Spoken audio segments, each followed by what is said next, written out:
As tonight's theme is the road ahead, how far can you see down the road ahead?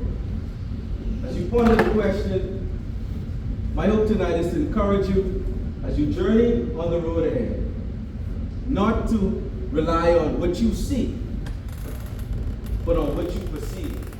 So Jerry.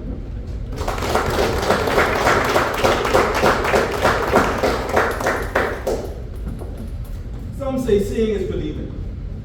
So we talk about the human sight. There are three aspects to it.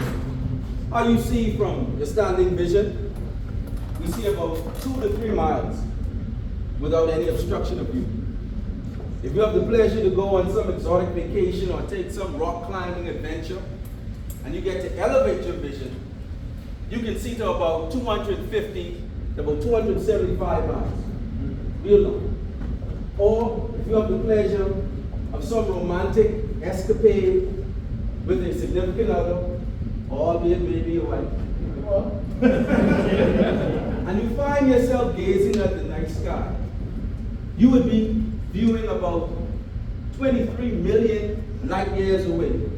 Or if we do some quick math, 23 quadrillion miles ahead.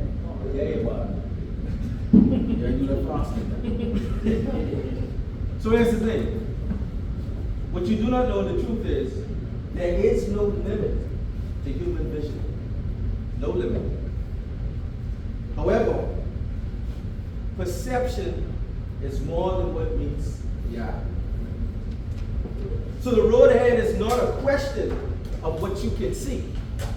Again, the road ahead is not a question of what you can see, but it's how you perceive what you see. For example, let's talk about one of the greatest shooters to ever live, Stephen Wardell Curry. In an interview, they said, let's test his eyes. Does he have special acuity of sight? How is it that he's able to make these fantastic shots? They said, no. Matter of fact, Stephen Curry wears corrective lenses, and he suffered from a degeneration of the eye called keratoconus, meaning his vision has been blurred for as long as he can remember. So how is it that he's making these shots? Here's what he does. He aims before he catches the ball, and he looks and follows the shot at its apex because he can't see the rim. So his perception has shortened his vision and created a dynamic move in a rhythm shooting that has created the greatest and most prolific shooter that we've ever seen. Perception, not sight. Another example. Some of the greatest drivers in motocross and motorsports, you have MotoGP, and my favorite, Formula 1 racing. I don't say I know no stuff, but I like to watch the cars just go around. But in Formula 1 racing, they have this saying, and I never understood it. They say, if you see the corner, you're too late. If you see the corner, what? You're too late. So what does that mean? These races move around the track segments in fractions of a second. Fractions. So if you see the corner, you perceive it too late. You should never see the corner. You're perceiving the road, predicted it, perception. So,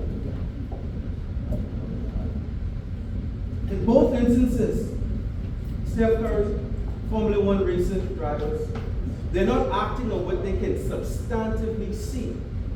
They're acting on what they perceive will be. I'll say it again. They're not acting on what they can substantively see for the road ahead. They're acting on what they perceive it will be. It takes a measure of faith. Say it again. It takes a measure of faith. Their perception is leading their vision of the road ahead. Now, for some, that vision might be a 575 HP Porsche, that'd be turbo. That's a hell of a vision, my guy. So, I ask the rest of you, toast Toastmasters and Gets a Life. What's yours? Have you carefully considered it? Will you protect it? Will you grow it? Is seeing believing, or is perception reality? In life, you find yourself waiting to react, and if you do, I'm sorry, too late. You in the water. You can't wait to see. You have to walk by faith and not by sight. It's a diplomat I am, Mr. Chairman, I would say. Forward, upward, onward together, to the road ahead, walking by faith and not by sight. Mr. Chairman.